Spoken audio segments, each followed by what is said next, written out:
La ley universal de la locomoción no puede fallar en eso. Vamos começar lá do início, Pedro. Você tinha 32 anos, trabalhava numa multinacional, acho que era um emprego, você estava tranquilo ali no seu emprego. O que te fez mudar, entrar numa empresa de cosmético, isso nos anos 80, uma empresa que na época tinha 17 funcionários só? Boa tarde, Cristiane. Boa tarde a todos. Um enorme prazer estar aqui com vocês. É uma honra até estar junto com um grupo tão bonito aqui, contribuindo um pouco nesse encontro por pessoas que a gente admira tanto, né? Falconi faz um trabalho excepcional. Conheço a história dessa organização há muitos anos. Acompanhei lá desde o início, provavelmente dos anos 90, eu já acompanhava o Falconi.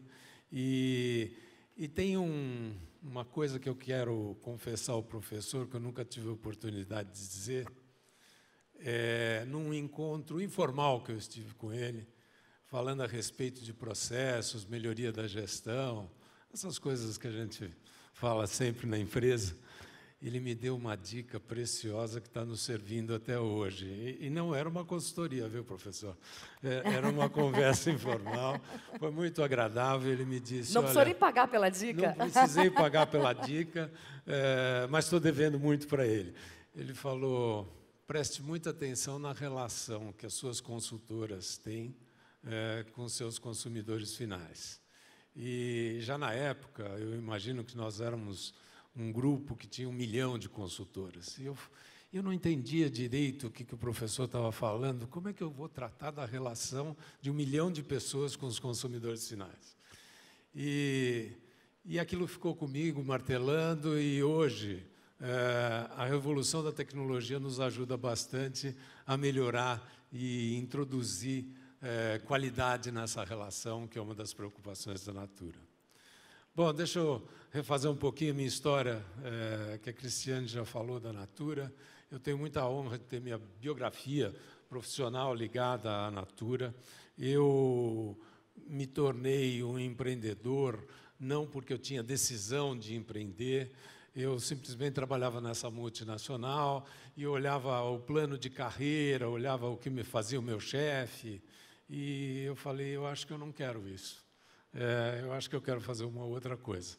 Eu quero ter o meu papel, ter alguns propósitos que, para mim, vão dar mais motivação. Acho que quando a gente não quer ser o nosso chefe, está na hora de sair, né? Está na hora de sair, né? Quer dizer, eu olhava, ele tinha uns benefícios melhores que os meus, o salário era melhor, mas não era suficiente para me entusiasmar. E eu tive uma conversa com o Guilherme Leal, que estava iniciando na época era uma das empresas do Grupo Natura, mas, na verdade, para simplificar aqui a história, era uma fábrica de maquiagem e de perfumes, produtos que a Natura não fazia. E ele começou com esse empreendimento, ele já estava ligado ao Grupo Natura, eu era amigo do Guilherme, porque eu jogava futebol com ele, e, conversando com ele, ele me convidou para fazer parte daquela nova empreitada. E eu tinha 700 colaboradores trabalhando comigo na multinacional, e essa empresa tinha os 17 funcionários que a Cristiane falou. Mas, como eu gostava muito das pessoas e sabia que ali tinha um conteúdo de propósito, de transformação, as nossas conversas sempre iam até tarde, e com sonhos muito interessantes, eu resolvi fazer essa opção e entrar para essa empresa que, na época, era uma das empresas do Grupo da Natura. Chamava-se L'Arc-en-Ciel. Fazia maquiagem e perfumes. A minha maior dificuldade não foi tomar decisão. Eu sabia que eu estava tomando a decisão certa. Minha maior dificuldade foi contar em casa, para o meu pai e para a minha mãe, que eu estava deixando uma multinacional com uma carreira garantida para ir fabricar maquiagem e perfume, de uma empresa chamada L'Arc-en-Ciel, que ninguém conhecia no Brasil. Então, e assim foi o início dessa história. Mas a Natura, acho que, fazendo um breve, se você me permite, Cristiane, Lógico. fazendo um breve retrospecto, do que foi a sua história. Eu ia te perguntar exatamente isso, para você falar dos momentos mais marcantes da história da Natura, desses 45 anos, né? Eu acho que o primeiro momento e mais marcante é a genialidade do Luiz Seabra. Em 1969, escolheu um nome Natura e dizer que eram produtos cosméticos baseado em ingredientes ativos naturais. Quer dizer, isso, na verdade, lá em 1969, quando ninguém falava de sustentabilidade, nem se conhecia a palavra. Nem ambientalista existia, né? Pouco se falava de meio ambiente, etc. E, naquele momento, ele coloca esse conceito com uma lojinha que ele estabeleceu na rua Oscar Freire, uma loja pequena. À noite, de manhã, ele fazia os produtos, as fórmulas, literalmente no liquidificador, gente, literalmente no liquidificador, e à tarde ele vendia para os seus clientes. E ele tinha duas coisas muito fortes, introjectadas já desde aquele momento. Ele acreditava nos cosméticos como um instrumento de autoconhecimento, um instrumento de promoção de bem-estar, e não dos estereótipos da beleza, enfim, os estereótipos normalmente praticados pela indústria de cosméticos. E acreditava profundamente nas relações humanas como uma forma de evolução, da evolução da humanidade. E foi baseado nisso que ele começou.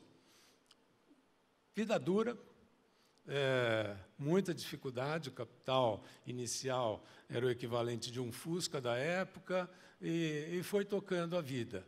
Foi tocando a vida, optou pela venda direta, porque não tinha dinheiro para fazer propaganda, né? Em 1974, 75, e aí se tornou mais ou menos o que a Natura, o formato, vamos dizer assim, do que a Natura é hoje, uma fábrica de produtos, cosméticos, etc., vendendo através de pessoas, relações pessoais na venda direta. Olha, eles chegaram, eu entrei um pouquinho depois. Você entrou em 83? Eu entrei em 83. Eles, nesse momento, no final da década de 70, a empresa tinha aproximadamente 1.000 consultoras, e acho que no máximo, porque a gente não tem os dados, né, da época, mais ou menos assim, uns 5 milhões de faturamento de dólares da época, faturamento, preço consumidor final. Portanto, demorou 11 anos, ainda era uma empresa muito pequenininha, né? Quando ele, no início da década de 80, aí se aproximou do Guilherme, Guilherme fez uma nova distribuidora para distribuir no resto do Brasil, aí fez essa empresa para o qual me convidou para fazer parte. Aí a década de 80 foi uma década, eu diria, de mais prosperidade, né? A gente implementou o plano cruzado, em 86. Assim que você entrou, 3 anos depois, né? E deu um estímulo ao consumo, né? Porque todos os brasileiros ficaram subitamente ricos, né?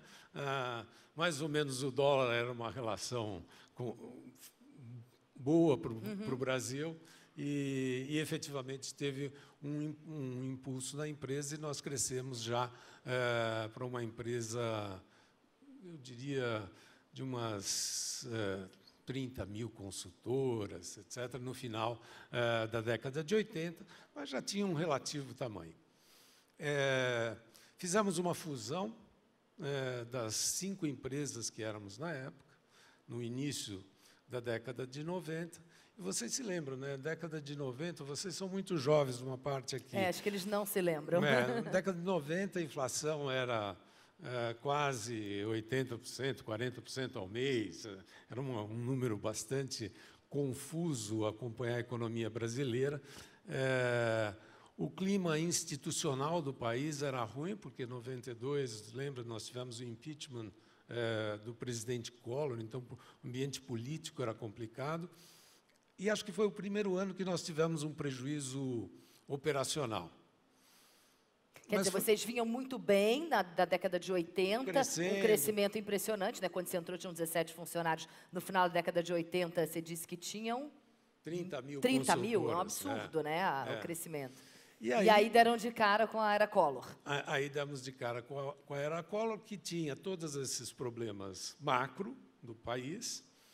E uma das coisas interessantes também que aconteceu foi que o Collor deu um passo, acho que relevante para a economia brasileira, promover uma abertura da economia brasileira. E nós todos muito preocupados com o que iria acontecer com a nossa empresa diante de um mercado mais aberto, com maior competição, resolvemos ir para o banco da escola. Foi aí que nós fomos fazer um curso, eu, Guilherme, fomos fazer um curso fora do Brasil para aprender um pouco a respeito do que estava se falando na época, qualidade total, excelência. Foi aí os primeiros contatos que eu tive, ouvi falar do pessoal da Gerdau, que falava assim, olha, quem entende disso é o Falcone, quem entende disso é o Falcone. E foi um momento importante para a gente se reorganizar, buscar excelência, aprender novas metodologias de gestão.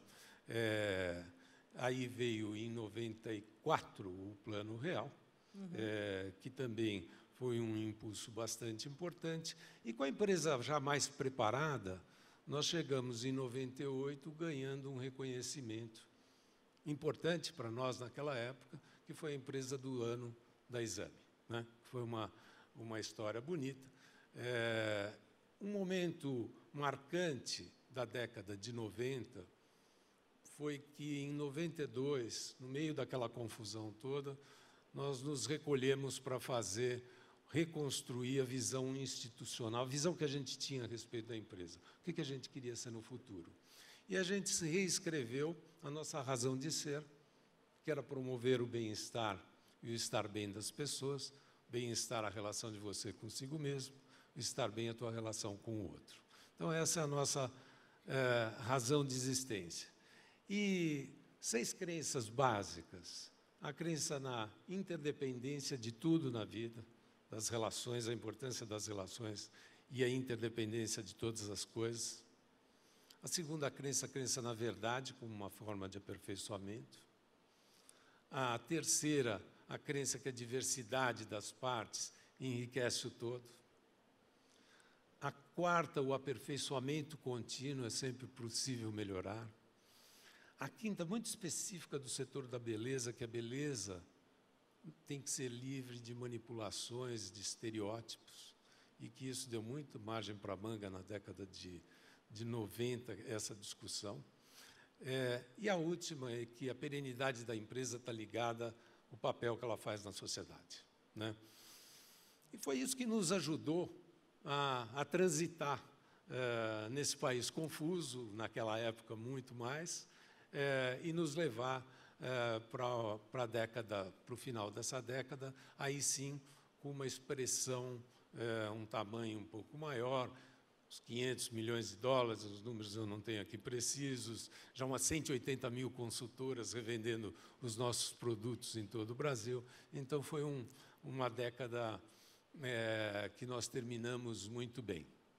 Deixa eu explorar um pouquinho, depois a gente continua a história. Por Queria favor. explorar um pouquinho essa história das crenças e valores. Você falou aí, a primeira de todas que você citou foi interdependência. Aí me veio logo à cabeça um dos valores da Falcone, que é justamente o trabalho em grupo. Como é que a gente pode otimizar os resultados em equipe, Pedro? Depois a gente volta para a história da Natura, mas não queria perder esse fio da meada aí, aproveitando das crenças.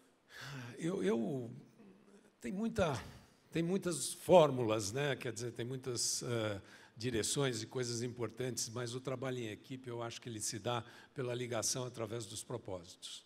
Eu acho que na hora que nós colocamos esta visão da empresa e embarcamos todos dentro da mesma cultura, e aí a interdependência, por exemplo, é que nos dá a visão que a Natura teve depois da sustentabilidade, a atuação dela diante do compromisso da sustentabilidade ambiental, social e econômica. É na hora que você entende, tem um raciocínio sistêmico, que você consegue entender a importância desses 3 vetores, o econômico, o social e o ambiental.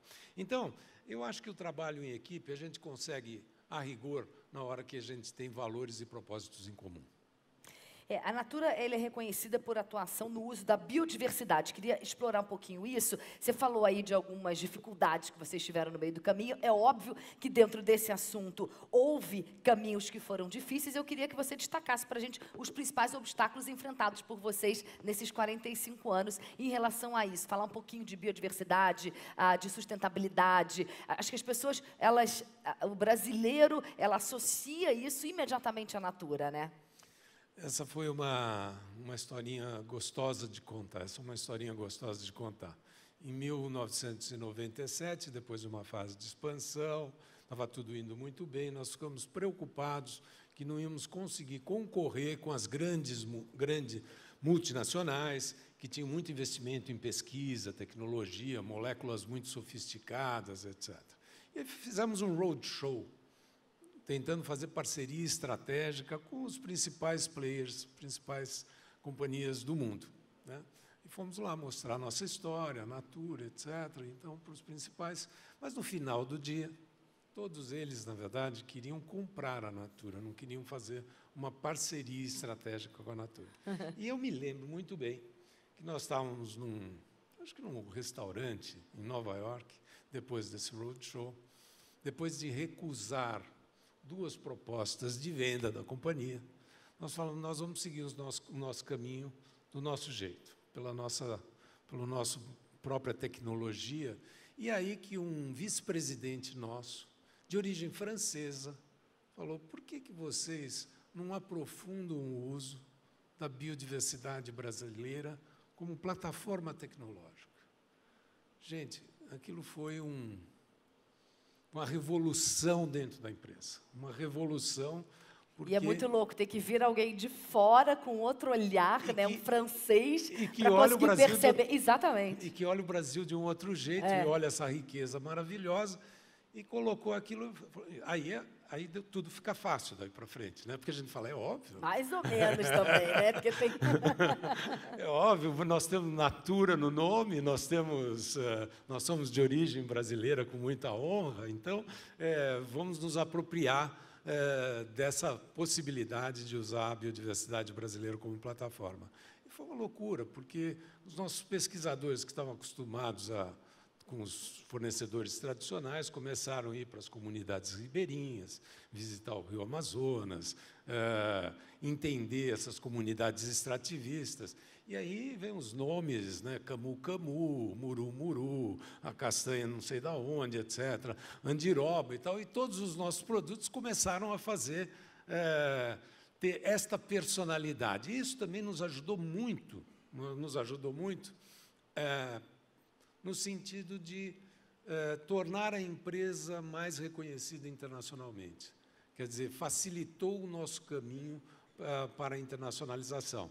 O que hoje continua um desafio a internacionalização da empresa, mas poder ter hoje já uns 19% da receita, 20% da receita vindo de operações fora do Brasil, já é um pouco fruto daquele movimento daquela época. Não é um assunto simples, tem que lidar com a academia. A academia tem muitos estudos parados, nós vamos ter que lidar com os pesquisadores. A legislação brasileira é um pouco travada, burocrática.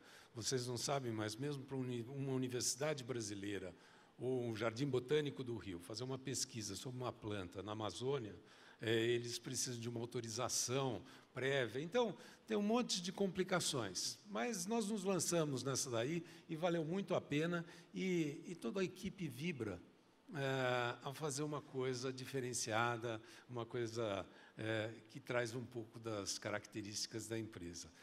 Um aprendizado importante disso foi poder lidar com uma cadeia produtiva diferente. Poder lidar com uma cadeia que não é a cadeia tradicional de fornecedores, poder lidar com uma cadeia que você lida com comunidades, com cooperativas, e tenta, ao máximo possível, fazer isso de uma forma sustentável, com preço justo, e com todos os desafios políticos que é lidar com essas organizações sociais, que normalmente são as pessoas que conhecem o uso desses ingredientes. Mas muito legal, muito transformador. Bom, Pedro, já tem um monte de pergunta aqui para você do nosso auditório aqui, usando essa nossa Aliás, tecnologia que beleza nova. de auditório, né? É uma beleza mesmo. Eu vou começar, tive o prazer de fazer as primeiras perguntas, eu tenho um monte de pergunta para fazer também, mas, gente, é óbvio que eu vou dar a preferência para vocês. Então, vamos começar. Tem uma pergunta aqui, são 12 votos já. Vamos ver, ela entrou ali. Pedro, como é feito o desenvolvimento das lideranças da Natura para que todos os colaboradores tenham um entendimento, internalização do propósito social da empresa? Esse é um desafio de como é que transmite cultura, valores de organização. Esse é um desafio contínuo, né? Principalmente numa empresa que tem 7.000 colaboradores internamente, mas tem 1,5 milhão de pessoas revendendo seus produtos, e todos fazem parte da Natura, né? Então, o desafio de comunicação, de exemplos, isso é de fato, talvez, a essência do nosso trabalho, né? E principalmente os que têm um pouco mais de cabelo branco na história da Natura, se dedicam muito a essa pregação de valores dentro da empresa. E o segundo lugar objetivamente introduzindo essas dimensões culturais dentro dos próprios processos da empresa. Então, a dimensão de resultados, por exemplo, da empresa, não é só medida no aspecto financeiro. O impacto social, ou seja, o clima organizacional, o impacto junto a essas comunidades que eu estava falando, fazem parte do resultado da empresa, como também a redução do impacto ambiental. Hoje a Natura, na sua cadeia estendida, não é só nos processos, não só nos processos internos, é carbono neutro. Carbono neutro, ou seja, sequestra todo o impacto de carbono que os nossos produtos produzem no consumo. Então, introduzir, na verdade, a cultura organizacional também através do modelo de gestão que você tem dentro da organização. Tem uma outra pergunta aqui bem interessante, está com 21 votos já, olha só, vamos lá. Quais são os principais desafios de gestão para uma empresa que concentra seu front office em pessoas que não possuem um vínculo direto com essa empresa? Um desafio. Um pouco esse desafio. Eu lembrei agora do Falcone voltando. Volta lá na relação da consultora com o consumidor. Levar essa mensagem. Ela não é uniforme. 1,5 milhão de pessoas. Nós temos pessoas de todas as classes sociais, de vários padrões culturais. Então, você precisa estabelecer linguagens acessíveis a todos, né? E acho que o exemplo do dia a dia, né?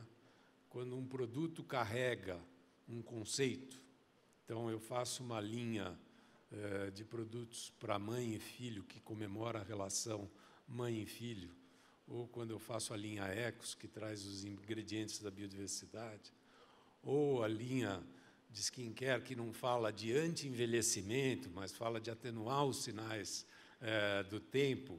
São valores que a gente traduz nas ações práticas do dia a dia, e é isso que as pessoas, com mais profundidade ou menos profundidade, intuem, os olhos brilham e levam a mensagem. Eu queria dar aqui alguns números da Natura, que eles são impressionantes, são números superlativos mesmo, né?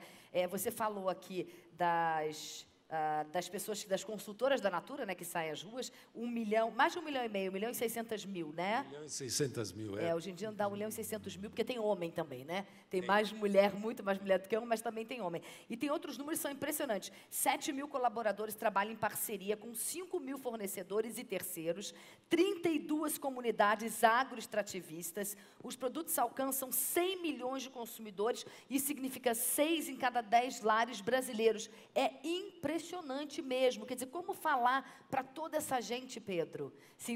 É incrível o que vocês realmente têm que ter uma linguagem acessível para todo mundo, que vocês estão falando com todo mundo, né? Esse mundo de pessoas. Eu vou passar aqui para mais uma pergunta, agora uma próxima pergunta com 12 votos, vamos lá ativar. Qual é a posição da Natura em relação à exploração da Amazônia, já que é uma das maiores interessadas na exploração presente e futura? Ótima pergunta. A resposta mais honesta: a Amazônia é tão grande, tão importante, que não tem uma resposta única para a Amazônia. Eu acho que o Brasil e o mundo ainda não entenderam a importância da Amazônia.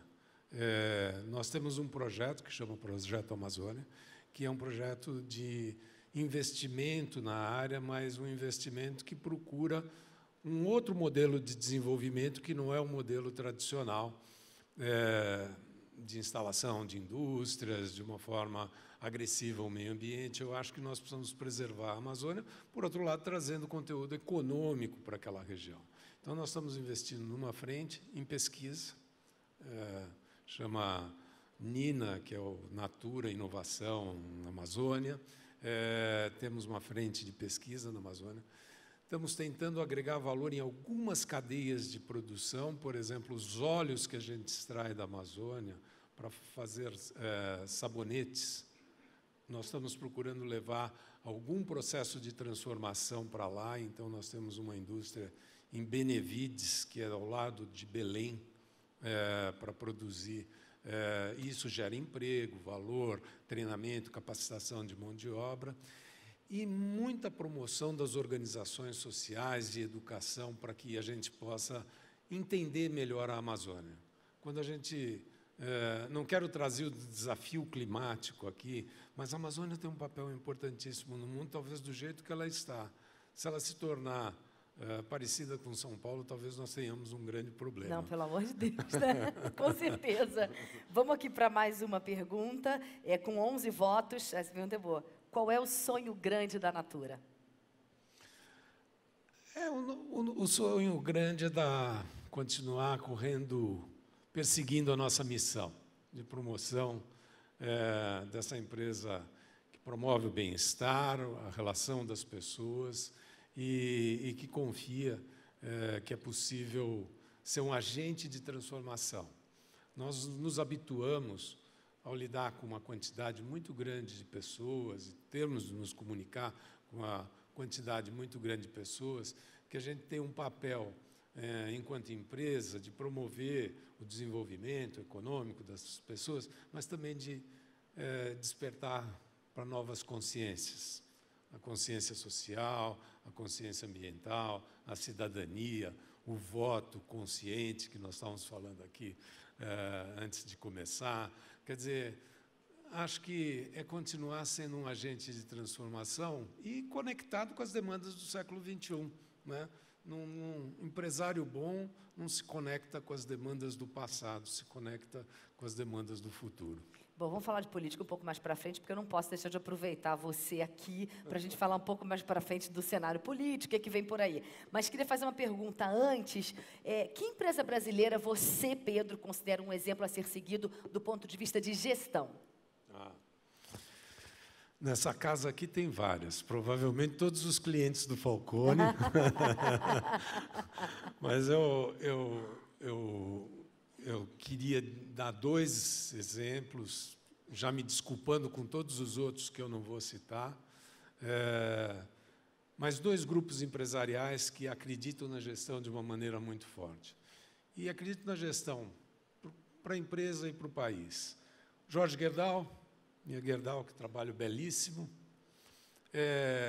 Beto Sicupira, Marcel Teles, Jorge Paulo, que construíram também um modelo de gestão excepcional. Cada uma com a sua cultura, as culturas são diferentes da Natura, mas são empresas excepcionais que dão orgulho para o Brasil.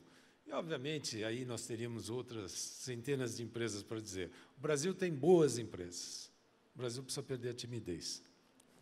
Essa frase é boa. Bom, isso me lembra aqui um dos valores da Falcone, que é ter atitude de dono, com senso de urgência e nunca se sentir satisfeito. Na sua opinião, o que se deve fazer para incorporar esse olhar de dono do negócio nos nossos colaboradores, nos colaboradores em geral e em empresas?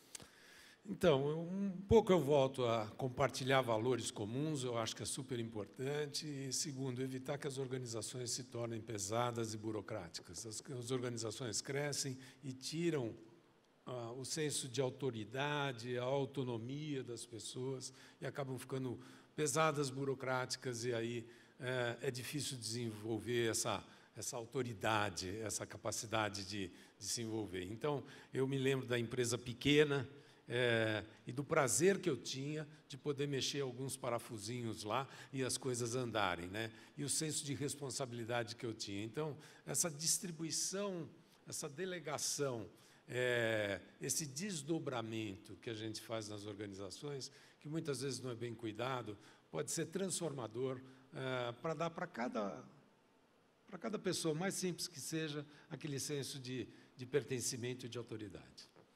Vamos voltar aqui para o nosso auditório. Tem uma pergunta aqui com 14 votos, tem um monte de pergunta para você. Vamos lá. Empresas com boa sustentabilidade não necessariamente atraem investidores. Seria uma máxima comum no mercado financeiro? Olha, está mudando isso. Quando nós começamos, quando eu fiz o IPO da Natura, ou seja, fui lá fazer o roadshow para mostrar a empresa, para abrir o capital, etc. Que ano que foi isso? Isto foi em 2004. E eu começava, eu e todos que apresentaram o roadshow da Natura, tinham um roteiro, e o primeiro slide era assim: olha, nós vamos continuar, nós vamos abrir o capital, queremos o seu investimento, mas nós vamos continuar atentos ao lado econômico, mas ao lado social, ao lado ambiental também. E, naquele momento, muitos mandavam: vamos para a página seguinte, etc. Mas vamos pular esse slide. Vamos pular esse slide, né? O que eu tenho sentido é que, cada vez mais, o entendimento que as empresas que têm as 3 dimensões na sua estratégia, os investidores começam a gostar, porque tem menor risco, atrai melhores pessoas, são mais longevas. Então, o investidor está começando a gostar mais de empresas que têm essa preocupação ampliada. A minha percepção é que quem não entrar nisso logo vai morrer, né? Mas, enfim, vamos lá. Vamos para a próxima pergunta aqui também do nosso auditório, também com 14 votos. Deixa eu ativar para entrar ali para todo mundo ler. Como o atual cenário político e econômico brasileiro tem impactado a Natura? Essa é uma pergunta longa. Eu acho que todos nós, empresários brasileiros, estamos sentindo que o Brasil, neste momento, não está na melhor fase, né? O Brasil tem enormes oportunidades.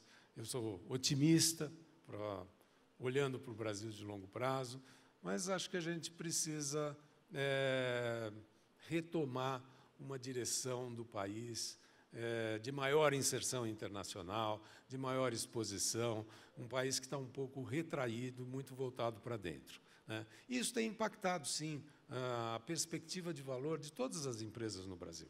Então, acho que esse nós precisamos viver um novo ciclo. Foi muito bom o que nós vivemos lá atrás, com a estabilização da moeda, bom o que nós vivemos também com a inserção de novas classes sociais, a imersão da classe média, a imersão da nova classe média, então, os benefícios sociais. Só que o modelo, nós estamos precisando de um novo ciclo, um novo consenso, uma nova proposta para o desenvolvimento do Brasil. Bom, faltam poucos dias aí para a eleição, pouquíssimos dias, né? Eu fiquei impressionada, aliás, com isso que o Matheus falou, da pesquisa no Rio de Janeiro. Meu Deus, é um horror. Mas, enfim, qual é o principal desafio, na sua opinião, a ser vencido pelo próximo presidente, independentemente de quem seja? A retomada dessa nova agenda de crescimento que eu estava citando, eu acho que passa por uma palavra-chave chamada produtividade. O Brasil vem perdendo produtividade do trabalho, produtividade do capital, porque acho que fizemos outras coisas, mas acho que essa agenda de reformas institucionais, reforma política, etc., todas que vocês já conhecem, domínio da maior parte dos empresários, vão no sentido de melhorar a produtividade brasileira, que é a nova etapa, a nova forma de crescer o país e de promover qualidade de vida. Hoje, a demografia já não nos ajuda tanto, nós já não temos essa oferta de mão de obra que tínhamos no passado.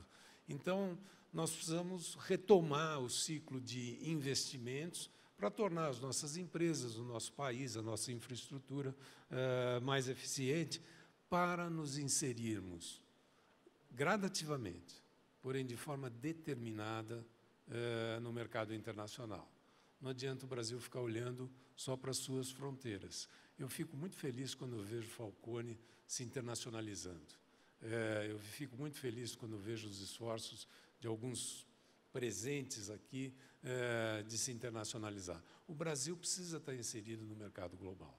E essa, eu acho que é a nossa saída. Tem um dado aqui do último estudo divulgado pelo IED que mostra que nas últimas 3 décadas o Brasil se tornou um dos países mais caros do mundo para se investir. Quais são os riscos desse encarecimento para a gente? Nós estamos com um problema, um país caro, baixa competitividade, caindo, portanto, a relação de trocas internacional, um país que vem sofrendo com isso. O custo do trabalho no Brasil vem subindo acima da produtividade, portanto, as margens das empresas vão ficando menores e, portanto, a disposição para investir menor. E se o país não tiver investimentos, não vai ter crescimento. O país não cresce. Isso é básico. Bom, vamos voltar aqui para o nosso auditório, senão eu vou fazer 500 milhões de perguntas, mas eu vou passar para vocês. Vamos lá. A gente tem uma pergunta aqui com 9 votos. Pedro, você acredita que essa importância dada hoje em dia para questões ambientais deve ser imposta... Opa, passou para lá. Peraí, pulou aqui, gente, voltou. Deve ser imposta pelo governo em formas de lei ou deveria ser uma demanda apenas da sociedade? Vou colocar ali no telão. Deu para entender? O que é que eu repita? Eu acredito pouco que essas coisas vão ser reguladas por lei. Acho que tem alguns estímulos, provavelmente, que o governo pode influenciar. Por exemplo, quando você fala que nós temos uma vertente de desenvolver energias alternativas, que o governo pode dar uma mão no sentido de direcionar que essa é uma boa opção, né? Então, a gente vê, infelizmente, está acontecendo ao contrário. Você pega o ciclo da biomassa, do álcool, do etanol, que está sendo bastante prejudicado pelas políticas atuais. Mas acho que isso é conjuntural.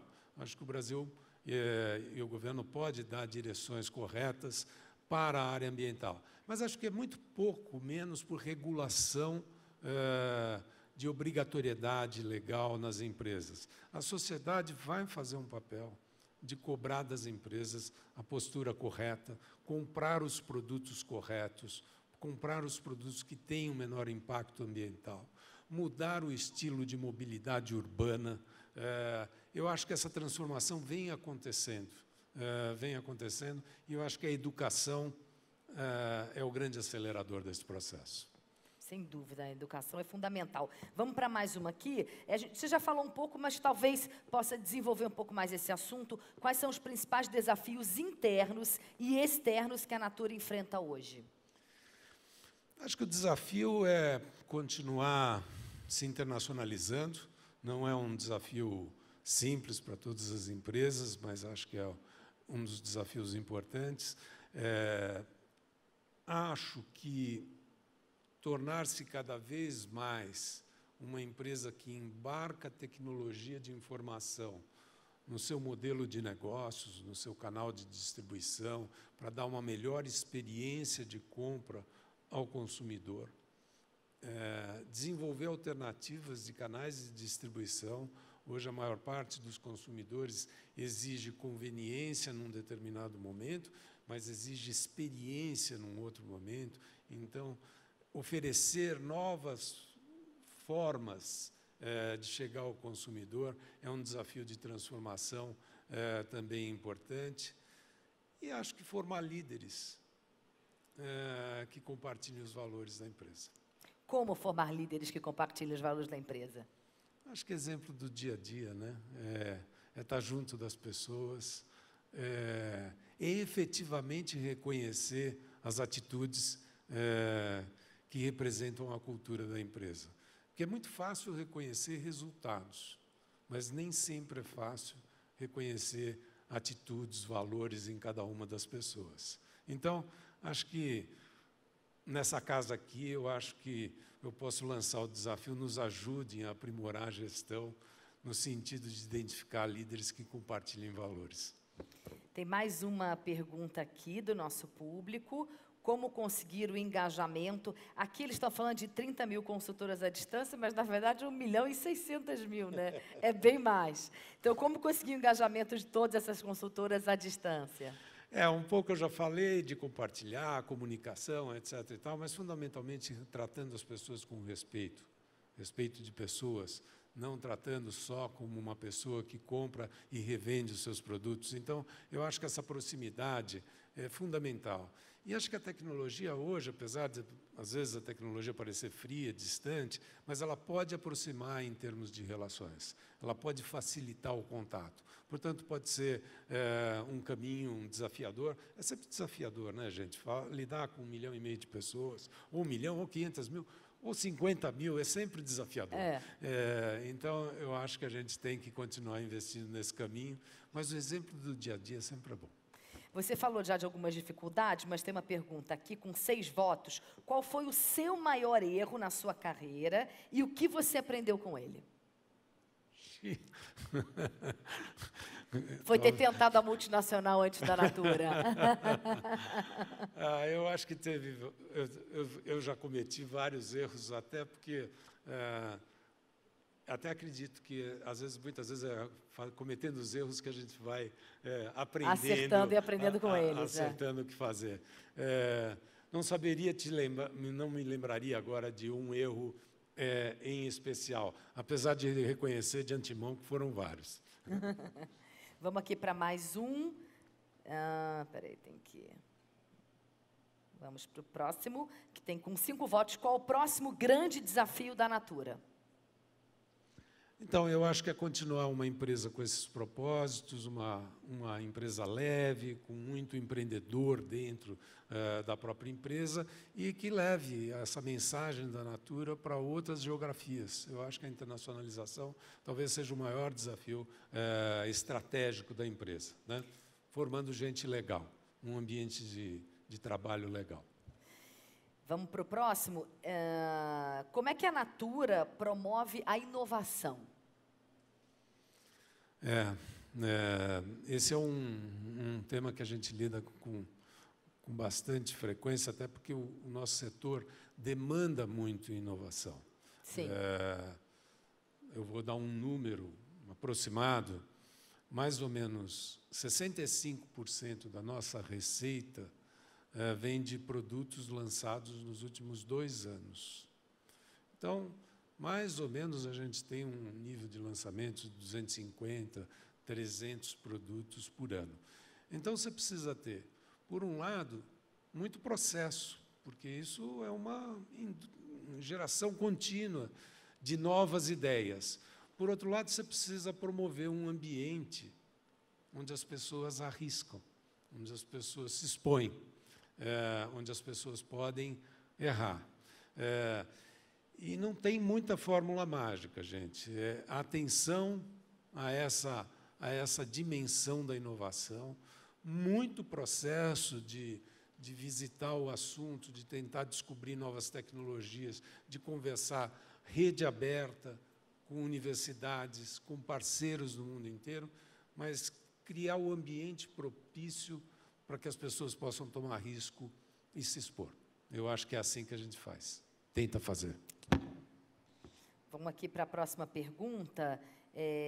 Pedro, como vocês conseguem garantir que a proposta de valor da Natura chegue de forma clara para os seus clientes? Como trabalhar os seus canais de distribuição para isso? Você já falou um pouco disso, né? Mas agora acho que a pergunta é mais ao cliente, quer dizer, ao consumidor final, né? Não às consultoras, apesar delas serem o canal do cliente final, né?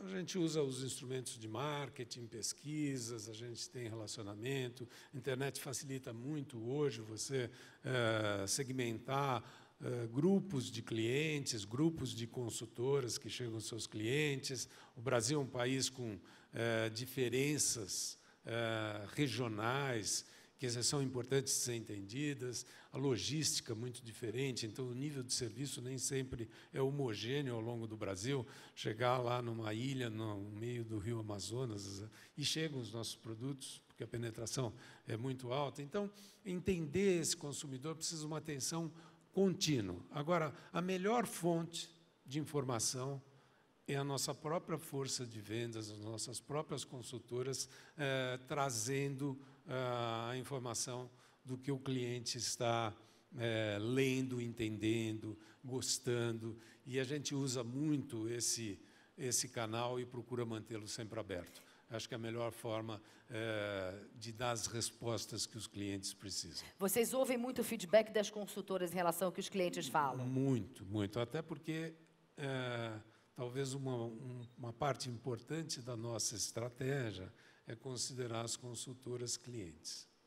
Então, quando eu lanço um produto, 3 dias depois eu sei se vai ser um sucesso ou não. Porque é a repercussão entre o grupo, na verdade. Mas com mais de 1,5 milhão, né, de pessoas. Já é suficiente para saber, já dá para saber. Hoje a gente faz pesquisa eleitoral com 3 mil pessoas, Sim. não é isso? Então, você imagina com essa disponibilidade. Com esse universo que vocês com esse têm. universo dá uma riqueza muito boa. Você acha que é mais fácil fazer negócio no Brasil hoje ou 30, 40 anos atrás? Eu acho que é mais fácil fazer. O Brasil evoluiu muito. Apesar da competição ser mais presente, eu acho que 30 anos atrás o ambiente era muito tumultuado. Por isso, o ambiente político, o ambiente econômico, eu acho que, apesar da gente se queixar e a gente reclama um pouco das coisas que tem para fazer e das oportunidades que nós estamos deixando de lado, mas o Brasil está muito melhor, gente. O Brasil é um país mais educado, o Brasil é um país com poder aquisitivo melhor, institucionalmente o país é mais estável, nós temos democracia, então, com todas as dificuldades e mazelas que a gente sabe que tem, mas é muito melhor hoje. E o Brasil está muito melhor. É que tem gente que diz que ser empresário no Brasil, antes de tudo, é um ato de fé. Você não concorda? Não, para ser empresário tem que ser um ato de fé, mas vai continuar nos próximos 30 anos sendo um ato de fé. Vai ser 30, sempre um 60. desafio. Vamos voltar aqui para o nosso auditório. O que se espera do novo CEO da Natura? Muito legal. A gente espera... Primeiro, foi uma transição importante, né? O Roberto Lima, que veio da Vivo, que tinha experiência na Vivo, na Credit Card, traz uma experiência de gestão muito boa, está acostumado a lidar com esses grandes números, que são os números de uma empresa de telefonia, que lida com muitos clientes. Então, isso é uma experiência que ele traz que pode nos ajudar bastante nessa nova fase. Mas o que se espera dele, fundamentalmente, é que ele seja um formador de pessoas e um divulgador dos nossos valores. Por que vocês nunca formaram um sucessor? Formamos. O CEO que o Roberto Lima substituiu foi o Alessandro Carlucci, que era nosso quase trainee e ficou conosco durante 25 anos e 10 anos como CEO, né? Nesse momento, dadas as transformações que a gente tem que enfrentar, a gente não tinha no grupo preparado alguém para ser CEO. Então, a nossa opção foi trazer o Roberto Lima, que já tinha sido nosso conselheiro durante alguns anos, durante 3 anos, então já conhecia a empresa, então foi uma melhor opção para nós nesse momento. Vamos aqui para mais uma pergunta do nosso auditório. Qual o papel do setor privado para o desenvolvimento do país, em especial as grandes empresas como a Natura? Todo país precisa de grandes empresas e eu acho que o Brasil precisa ter mais empresas, mais empreendedores. Acho que o papel hoje do Estado é muito grande, e à medida que a gente consiga ter o governo promovendo mais a parceria público-privado no sentido amplo da palavra, eu acho que a gente vai conseguir ter um mercado mais livre, com menos intervenção, e por isso a gente vai conseguir ter empresas melhores. E as empresas são pilares constitutivos de das boas economias na maior parte do mundo. Vamos mais uma aqui. Pedro, muitas empresas falam em sustentabilidade, porém não praticam a sustentabilidade. Qual o segredo para ser sustentável e crescer? Não pode ter essa contradição. Tem que crescer. Se você diz que você tem que ser, né? Você tem que crescer. Eu acho que sustentável é condição hoje para o crescimento. Você mesmo, Cristiane, falou que as empresas que não pegarem, não entenderem isso como parte da sua estratégia, como parte do seu modelo de atuação, têm um horizonte limitado. Então, o crescimento é parte. Possivelmente é um crescimento de uma outra qualidade. É o menor crescimento material, talvez, é maior crescimento na área de serviços. Não é o crescimento físico das coisas, é o crescimento através do conhecimento. Eu acho que o mundo está mudando, os desafios são esses. Os recursos de fatos físicos do planeta são limitados e a gente vai ter que endereçar isso. Portanto, tem uma perspectiva de mudança que está presente na atuação empresarial, mas vai ter crescimento. Vamos aqui para mais uma. Pedro, como é que você vê o futuro do empreendedorismo no Brasil? Você aconselha os jovens brasileiros a tentar a sorte no mercado hoje ou aguardar um novo ciclo econômico no país? Olha, o empreendedor ele se revela em qualquer ambiente. Eu contei um pouco do momento que nasceu a Natura, que era um momento difícil. O empreendedor, ele tem aquela vontade, ele entende o ambiente, faz a leitura do cenário, inova, se adapta às condições e vai. A gente tem visto isso na Endeavor, a quantidade de jovens empreendedores que se lançam em novas empreitadas, e, às vezes, até aproveitando das condições negativas que o país tem em alguns momentos. Tem uma empresa maravilhosa, de um rapaz que resolveu, através de processos melhores, eliminar a burocracia das empresas. E está se dando super bem.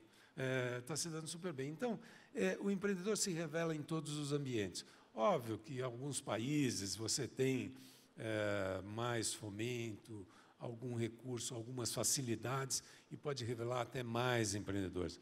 Mas eu não deixaria de lado essa vertente. O Brasil precisa de novos empreendedores, e são os empreendedores que inovam no final. Mais uma pergunta aqui. Como é que a Natura pretende se desenvolver no e-commerce e quais as principais barreiras para isso? Acho que esse é um tema, um projeto que a gente vem se dedicando, porque hoje o consumidor quer o e-commerce. Ele quer o e-commerce. Então, não adianta dizer, eu não vou oferecer essa opção para o consumidor. Ele quer o e-commerce. Às vezes ele quer ir na loja, encontrar o produto, mas às vezes ele quer comprar o mesmo produto através do e-commerce, porque ele lembrou que tem que comprar no sábado à noite, então ele quer essa facilidade. O que nós estamos fazendo é trazer o e-commerce mais conectado com a nossa rede de consultoras, onde a consultora pode ser um agente de atração de novos consumidores, através do site das nossas consultoras, e elas podem ser um agente de relacionamento com esses consumidores. Então, complementando o que a gente fala de relação com o consumidor através da força das nossas consultoras, que é um modelo que vem se instalando no mundo inteiro. A Amazon está fazendo isso nos Estados Unidos, está colocando também pessoas com tecnologia, através do site, etc., ofertando os seus produtos, o seu portfólio, através da sua rede de relações. Então, nós acreditamos que a conexão da tecnologia com rede de relações ainda vai ser o futuro do e-commerce. Mais uma aqui. Qual é o segredo da lealdade dos clientes da Natura? O que faz os clientes se identificarem com a Natura? Acho que é um pouquinho da história, um pouquinho do propósito da empresa, a relação verdadeira. A verdade na relação, acho que é uma coisa importante, reconhecer erros e proximidade. Proximidade, tentando entender cada um dos nossos clientes, dos nossos públicos. É isso que a gente faz obstinadamente. Uma pergunta aqui com 11 votos. Quais foram os principais desafios enfrentados pela Natura quando a empresa decidiu se internacionalizar? Construir marca fora do país não é fácil, é um desafio relevante, né?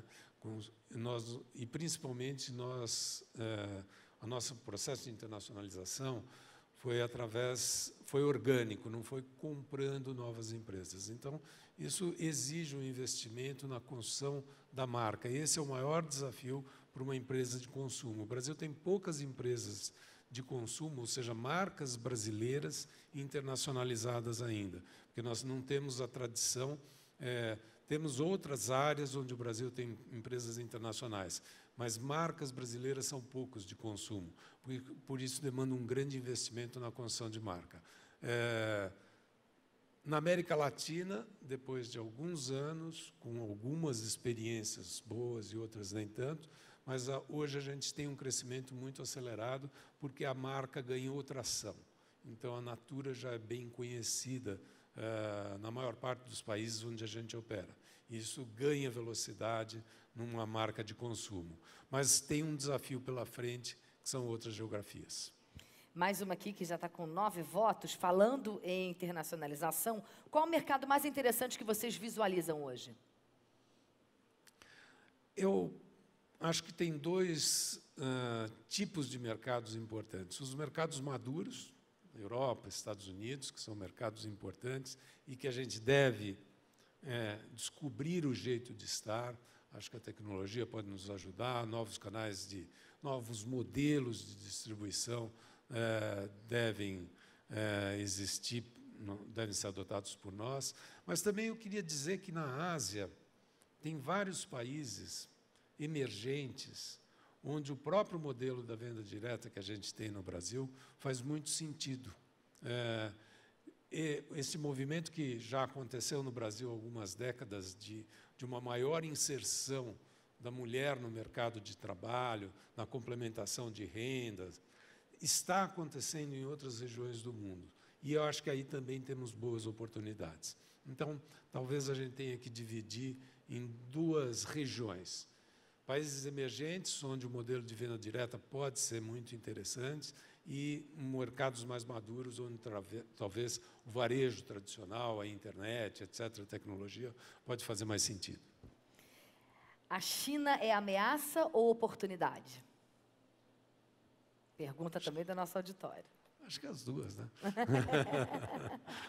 É uma oportunidade ameaçadora.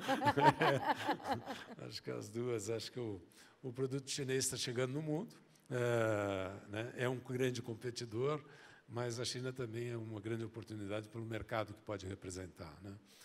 Não deve ser fácil fazer negócio na China, eu não tenho essa experiência, mas imagino que é também uma oportunidade para um novo mercado, e um país que tem uma taxa de crescimento, apesar do novo não ser tão forte quanto era alguns anos atrás. Mas ainda é surpreendente para o resto do mundo, 7,5% né? Ainda causa inveja para muitos países do mundo, né? Para todos, né? Qual é o papel de uma consultoria na alta gestão de uma empresa do porte da Natura? Acho que ajudar um olhar externo, sem os paradigmas que normalmente, internamente, a gente carrega, para poder quebrar algumas regras e para poder inovar. A consultoria tem esse papel de, ao olhar de fora, poder enxergar o que a gente não está vendo.